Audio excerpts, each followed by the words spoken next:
আল্লাহ বা ইতিহাস ঘটিয়েছে।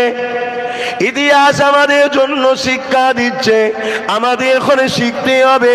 আখরি জামানা, কঠিন সময় এসে গেছে।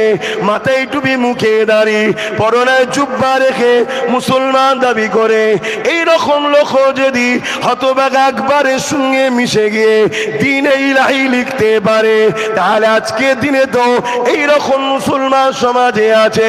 এ যুবকেরা, তরুণেরা, তাই মনে রাখবেন, আপনি যার কথা শুনছে তাকে আপনি দেখুন, তার লেবাস, তার সুরাত পরে দেখবেন সে কি বলছে আগে দেখুন। তার কথা যদি কোনো এক অ্যাঙ্গেল থেকে আপনার আল্লাহর বিরুদ্ধে যায়, আপনার দ্বীনের বিরুদ্ধে যায়, আপনার রসুলের বিরুদ্ধে যায়, আপনার ইসলামের বিরুদ্ধে যায়, আপনার ইমানি দায়িত্ব হলো তার থেকে আপনাকে দূরে সরে যেতে হবে, নচেত আপনার জন্য কি ক্ষতি হতে পারে শুনুন। দুনিয়া জমিনে আল্লাহ পাক ওই জালিমদের দ্বারায় আপনাকে আমাকে মিটিয়ে দেবে, এবং পরকালও আল্লাহ পাক আমাকে আপনাকে জাহান্নামে দেবে। এই জন্য আল্লাহ যুগে যুগে নবীদের দ্বারা আমাদেরকে সতর্ক করেছে। এই জন্য আল্লাহ যুগে যুগে নবীদের ঘরে পরীক্ষা নিয়ে আমাদেরকে শিক্ষা দিয়েছে। এ যুবকেরা, হযরত ইসমাঈল আলাইহিস সালাম, হযরত ইব্রাহিম আলাইহিস সালাম আল্লাহ পাকের প্রেমে আগুনে যেতে রাজি হয়ে গেছে। আমার আল্লাহ পাক বলে দিলে, এ আগুন রে, আমি আমার ইব্রাহিমকে পরীক্ষা নিচ্ছিলাম, আমার ইব্রাহিম আমার প্রেমে কামিয়াবি হয়ে গেছে। এ আগুন আমার ইব্রাহিমের জন্য জান্নাতের বাগান হয়ে যা। ওই আগুনের মধ্যে জান্নাতের বাগান হয়ে গেছে। ইব্রাহিম নবীকে আগুনে ফেলে দেওয়া হলো। ইব্রাহিম নবীর এক চাচা ছিল, সে এমন করে নমরুদের দলে ছিল। সে নমরুদের বাড়ির ছাদে উঠে এমন করে যখন 3 দিন পরে ইব্রাহিমের আগুনের দিকে তাকিয়ে দেখছে, দেখতে লেগেছে ইব্রাহিম আলাইহিস সালাম ওই আগুনের ভেতরে ফুলের বাগান এবং জান্নাতি খানা খাচ্ছে। ওই সময় নমরুদের বাড়ির ছাদ থেকে আজর বলতে লেগেছে, যাকে বাপ হিসাবে সম্বোধন করা হয়েছে কিন্তু সে চাচা হয়। এ যুবকেরা ওই ছাতির উপর দিয়ে বলতে লেগেছে, অবশ্যই ইব্রাহিমের আল্লাহ অনেক দয়ালু। বুঝতে হচ্ছে নাকি আপনাদের? চিরামান বলে একজন ব্যক্তি ছিলেন, কেরলের রাজা। আমার নবী পাক যখন আকাশে চাঁদকে 2 টুকরো করেছিল, জানেন তো নাকি? এ নজওয়ানেরা, আবু জেহেল হাবিব ইয়ামানি বলে একটা জাদুকরকে নিয়ে এলো। ওই জাদুকর আমার রাসূলুল্লাহকে পরীক্ষা করতে লাগলো। হে আব্দুল্লাহর বেটা মুহাম্মদ সাল্লাল্লাহু আলাইহি ওয়াসাল্লাম, তুমি যদি সত্যিকারের নবী হও তাহলে আসমানে কিছু করে দেখাও। আল্লাহ নবী বলতে লাগলে, আসমানে কি করে দেখাবো? ওই সময় চিরামান করে হাবিব ইয়ামানিকে আমার রাসূলুল্লাহকে বললে, আসমানে কিছু করে দেখাও। আল্লাহ নবী চাঁদনি রাত্রিরে 14 চাঁদ উঠেছে, পুরো গোলাকার চাঁদ। আল্লাহ নবী বলতে লাগলে, এই চাঁদটাকে 2 টুকরো করে কি দেখাবো? হাবিব ইয়ামানি অবাক হয়ে গেল, চাঁদ কি করে 2 টুকরো হতে পারে? আল্লাহ নবী হাবিব ইয়ামানিকে এই কথা বলে উত্তরের অপেক্ষা করলেন না।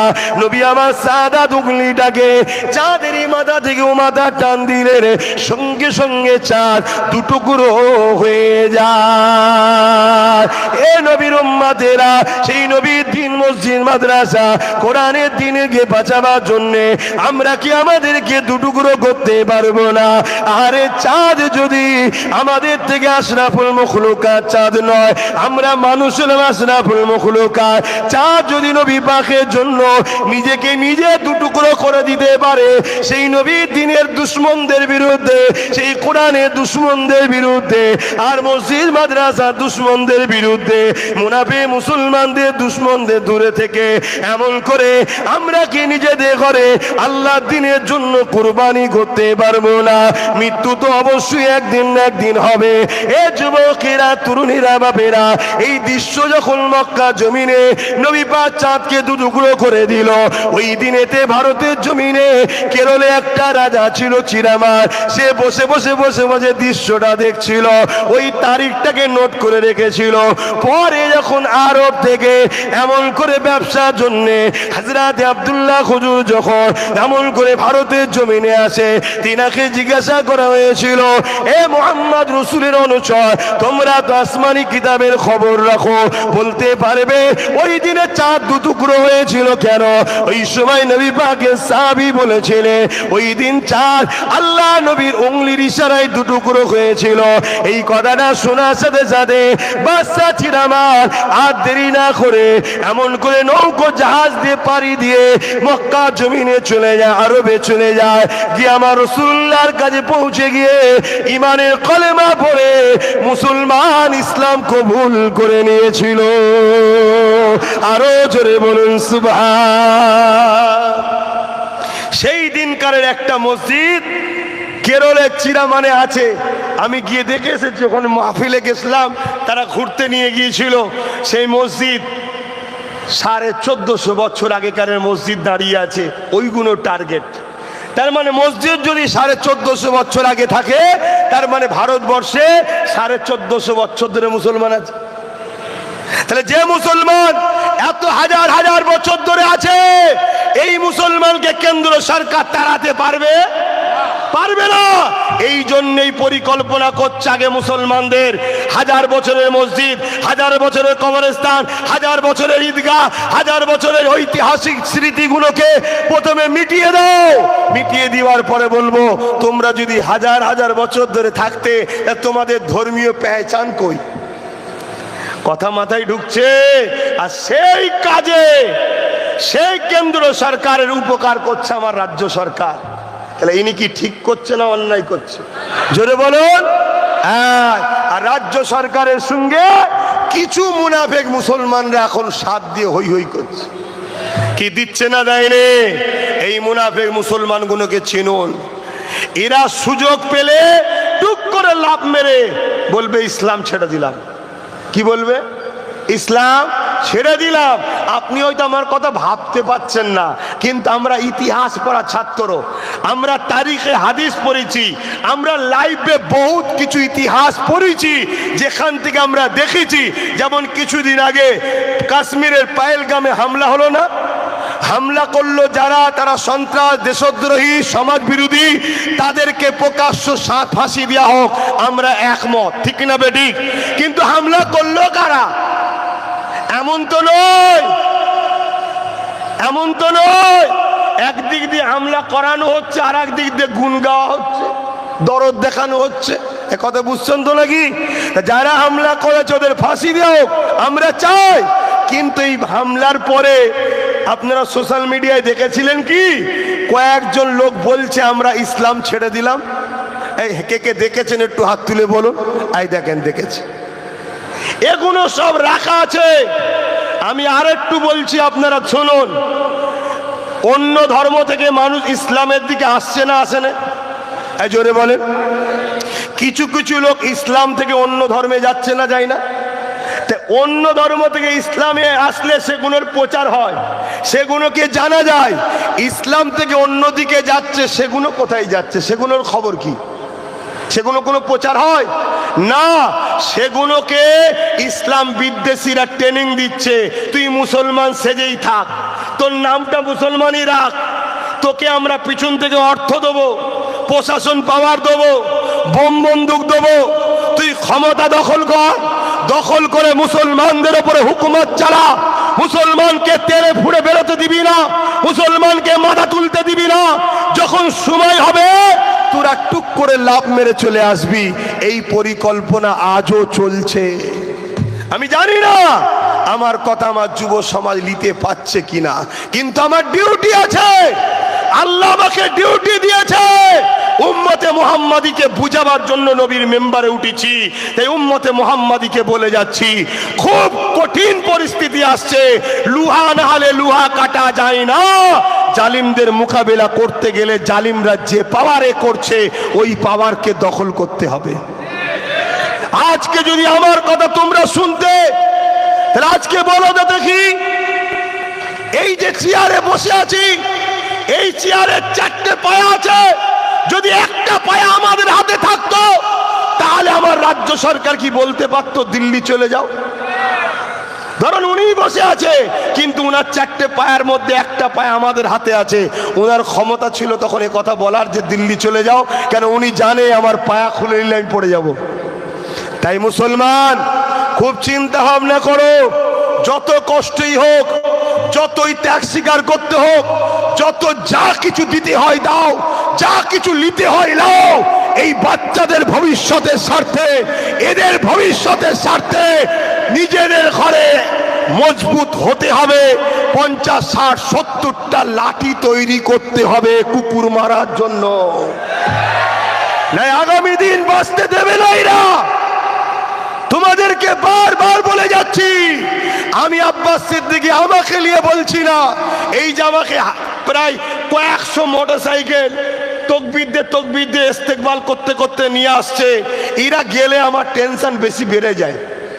কারণ এরা কখন যে কার সঙ্গে তর্ক লেগে যাবে আমি পেরেশানে পড়ে যাব। আমি একা থাকলে আমার বড় শান্তিতে থাকি, কেন আমার সঙ্গে যে তর্ক করবে আমি তার সাথে করব। আমি এতটুকু জানি, কেউ যদি দুনিয়ার কোনো বেঈমানের পিছনে ঘুরলে, বেঈমান অত্যাচারী যদি তাকে মনে করে যে আমার সেফটির জন্য কিছু দিয়ে রেখেছে, তাহলে আমি তো আমার আল্লাহর দ্বীনের জন্য ঘুরছি। আমার বিশ্বাস, আমার আল্লাহ আমার জন্য ফারিস্তা নিযুক্ত করে রেখেছে।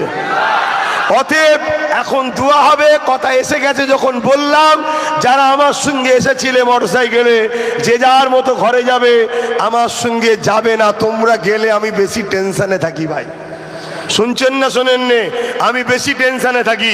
দোয়া করবো না বাদ দিয়ে দেবো? এ মাহফিলটা হলো খুশি না বেজার গো? কিছু কথা বললাম ওয়াকাবলে বলার জন্য, কারো কোনো আপত্তি হলো নাকি?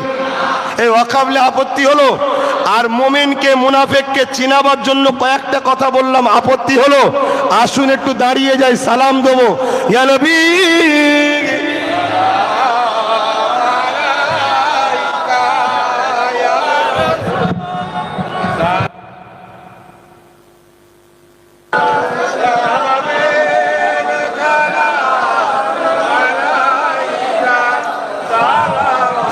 আমাকে এসেছিলাম একটু সংক্ষেপে হাজিরি দেওয়া, কেন এই গরমে জলসা করা যাবে না ভাই, জলসা করতে পারছি না, গরমে, এত গরম। কথা বুঝে আস। আর আমি তো আস্তে আস্তে কথা বলতে পারি না, জানেন আপনারা, তো রোজ ঘামছি, রোজ শুকোচ্ছে। কথা বুঝলেন? এই কথা বলতে সমস্যা হচ্ছে। ভাই আপনাদের কি সমস্যা হলো? দোয়া না নিয়ে চলে যাবেন আপনারা, না কথায় রাগ হয়ে গেল আমার? হ্যাঁ, দোয়া না নিয়েই গুটি কতক লোক চলে যাচ্ছেন, কি ব্যাপার? ও বাইক নিয়ে বেরোতে পারবে না? ভয় লাগছে নাকি পিছনে পড়ে গেলে কেউ যদি টেনে নেয়?